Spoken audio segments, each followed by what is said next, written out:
আমাদের প্রত্যেকের বাড়ি কম বেশি একটা দুটো বাচ্চা আছে। তো বাচ্চারা বেসিক্যালি একদমই ফল খেতে চায় না।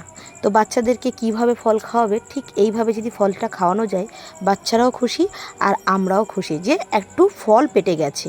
যেহেতু এখন আমের সিজন, তাই আমি মনে করি আমটা দিয়ে আগে স্টার্ট করা উচিত, কারণ আমটা সবসময় এরকম মিষ্টি কিংবা এরকম ভালো পাওয়া যায় না।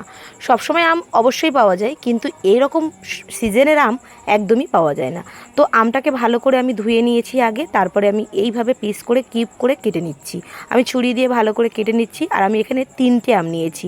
দুটো আমি দেখছি অনেকটা কম হচ্ছে, তাই আমি 3টে আম নিয়েছি। আর হ্যাঁ, কে কোথা থেকে ভিডিওটা দেখছো অবশ্যই কিন্তু কমেন্ট করো, তবেই তো ধন্যবাদ জানাবো নাকি।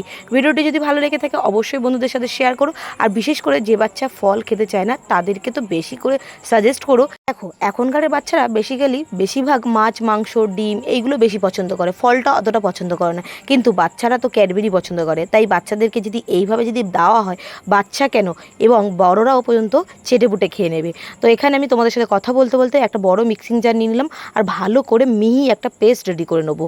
এবারে পেস্টটা আমার এখানে রেডি হয়ে গেছে। এবারে একটা ছাঁকনি নিয়ে নিলাম। দেখো, ছাঁকনি দিয়ে ভালো করে এটাকে ছেঁকে নেব, যাতে কোনো রকম দলা কিংবা জাল জাল টাইপের বা ভুসড়ি টাইপের না থাকে। মুখে লাগলে এই রেসিপিটা একদমই ভালো লাগবে না, খেতে বিচ্ছিরি লাগবে।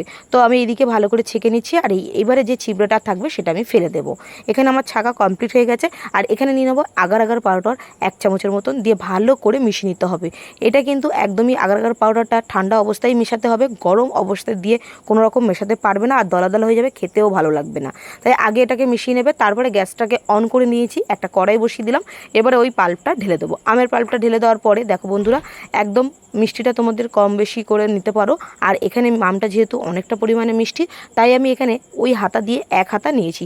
মিনিমাম 20 থেকে 15 গ্রাম এরকম চিনিটা অ্যাড করেছি। তো ভালো করে এটাকে মিশিয়ে নিতে হবে। যেহেতু পুডিংটা অতটা টেস্টি লাগে না, কিন্তু মিষ্টি লাগে, কিন্তু তার জন্য একটু টেস্টি করার জন্য আমি এখানে একটু এলাচের গুঁড়ো দিলাম।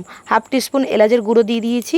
আর কতটা কি ঘন রাখবে বুঝতেই পারছো, যখন হাতা দিয়ে এইভাবে তুলবে, ওপর থেকে যখন 1 ফোঁটা 2 ফোঁটা অনেক ধীরে ধীরে পড়বে, এবারে বুঝতে পারবে এটা সেট করার জন্য একদম পারফেক্ট হয়ে গেছে। এখানে আমি সিলিকনের মল্ট নিয়েছি, ক্যাডবেরি যে মোল্ডগুলো হয় সেই মোল্ডগুলো নিয়েছি। তোমরা চাইলে যে কোনো বাটিতে কিংবা গ্লাসে কিংবা কাপেও বসাতে পারো, তোমাদের চয়েস বুঝে। যেহেতু বাচ্চারা ক্যাডবেরি ভালোবাসে, তাই আমি ক্যাডবেরি মোল্ডে বসিয়েছি। আর আমি একটা বাটিতেও বসেছি, যেটা এক্সট্রা হয়েছে, ওইগুলো তো মোল্ডে আমি ঢেলে নিয়েছি। আর এখানে একটা টিফিন বক্সে ভরে নিয়েছি। যেহেতু টিফিন বক্সটা দেখো ডিজাইন আছে, তাই দেখতেও ভালো লাগবে। এটাকে ঠান্ডা করে ফ্রিজে রেখে দিয়েছি 2 ঘন্টা।